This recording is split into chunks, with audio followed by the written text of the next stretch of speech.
Hello, English learners!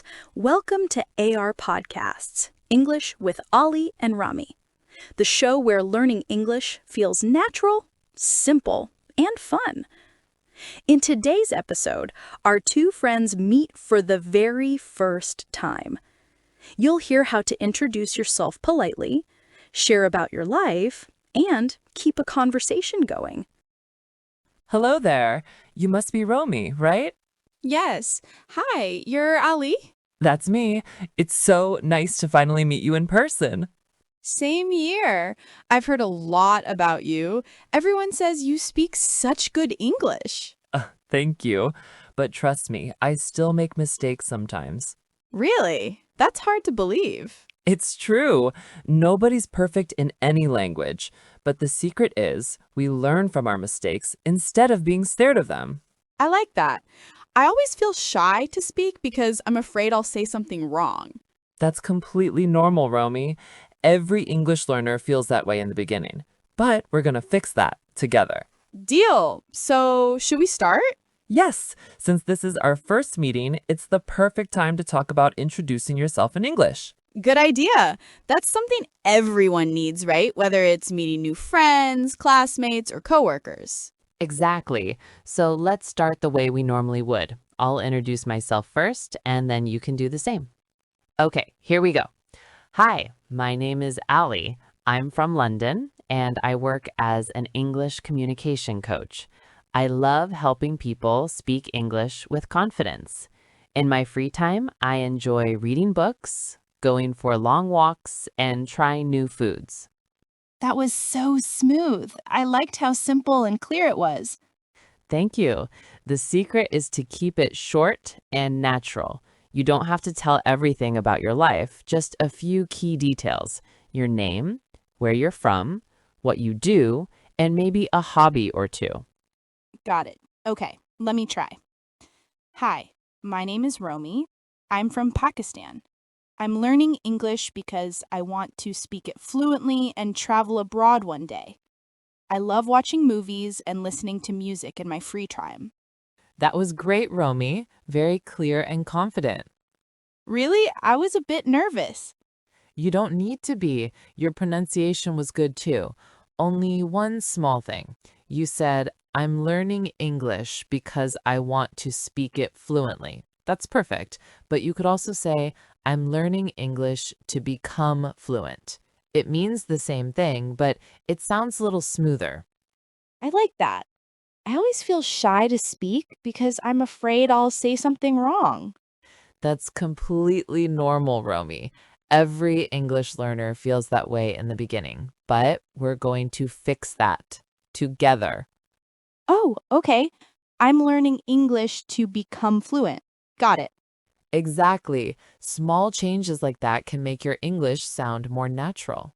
Stay tuned, everyone! Coming up next, Ali and Romy will share simple and useful tips to make your introduction sound confident and friendly. You're listening to English with Ali and Romy, only on AR Podcasts. Let's talk about that in a second, how to continue the conversation after introductions. So, we've learned the basic structure of an introduction. Let's quickly break it down for everyone listening. 1. Greeting. Hi or hello. 2. Name. My name is Ollie. 3. Place. I'm from London. 4. Work or study. I work as an English coach. 5. Hobbies or interests. I love reading and trying new foods. That's easy to remember. So basically, it's like a short story about yourself. Exactly. A short, friendly story. Okay, now I have a question. What if I want to sound more polite or formal, like in an interview or meeting? Excellent question. If you're in a formal situation, you can say something like, Good morning. My name is Romy. I'm from Pakistan. I recently completed my studies and I'm passionate about improving my English communication skills. Oh, that does sound more professional. Yes, tone and word choice make a big difference. For example, instead of saying, I love movies, you can say, I'm interested in films and storytelling. Wow, that sounds smarter. Yes, but both are fine. One is just more formal. So, when we meet someone for the first time, what should we say after they introduce themselves? Good question. You can respond with simple, polite phrases like, "Nice to meet you." "It's a pleasure to meet you." "I've heard a lot about you." "Thanks for taking the time to meet me." I see. And what if someone says, nice to meet you? You reply with, "Nice to meet you too." Simple and friendly. Oh, okay. Sometimes I forget to add to. It's an easy mistake, but those small words make your English sound warm and natural. Makes sense. I think I'm starting to like English conversations already. That's the spirit. You're doing great. All right, that was a great start. We've met, introduced ourselves, and shared a few polite expressions. In the next part, we'll go a little deeper. We'll learn how to keep a conversation going after the introduction and how to talk about your background, hobbies, and interests in a natural way. I'm excited because that's the part I always get stuck on. Exactly, because once you say, "Hi, I'm Romy from Pakistan," the next thing people often ask is, "Oh, really? What do you do?" Yes, that's the question I hear all the time. And sometimes I panic because I don't know what to say next. That's totally normal. So let's practice that today. How to talk about your job, your background, and even your hobbies without feeling nervous. Let's start with your job or studies. When someone asks, "What do you do?" there are many ways to answer. You can say, "I'm a teacher." "I work in marketing." "I'm a student." "I'm learning English full-time right now."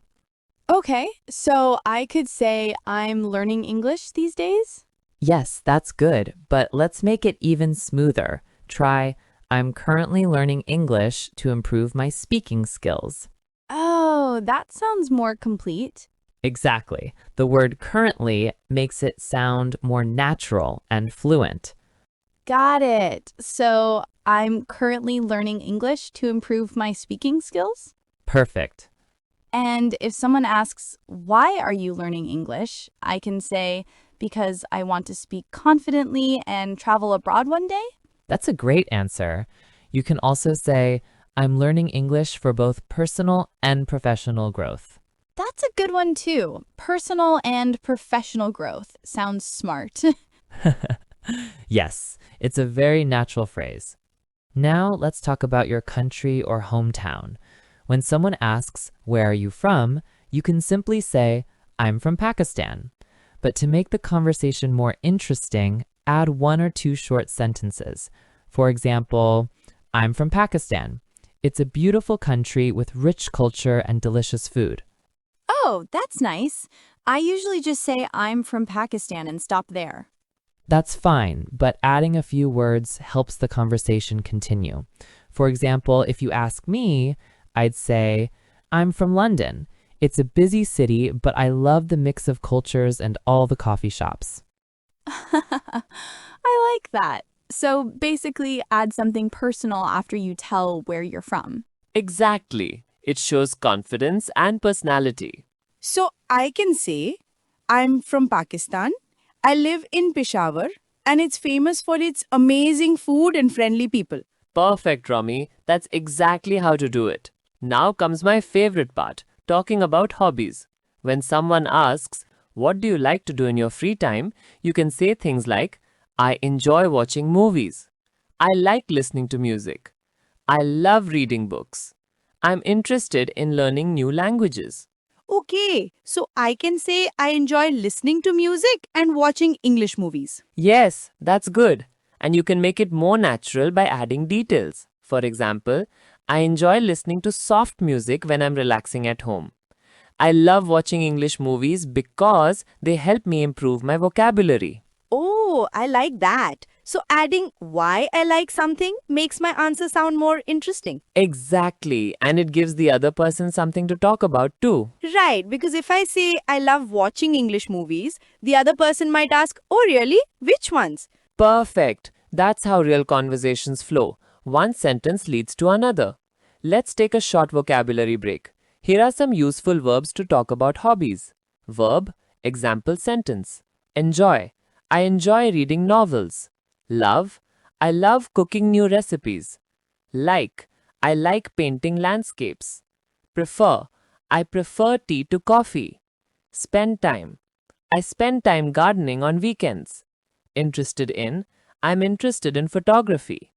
That's really helpful. I always forget how to use interested in. Ah, yes. Here's the quick tip. We always say interested in plus ing form. For example, I'm interested in learning English, not I'm interested in learn English. Got it. Interested in learning. Perfect. You're catching on quickly. Sometimes I worry about grammar when introducing myself, like should I say I am or I'm? Good question. In spoken English, contractions like I'm, it's, and he's sound more natural. For example, I am from Pakistan. More natural, I am from Pakistan. A bit formal, but still correct.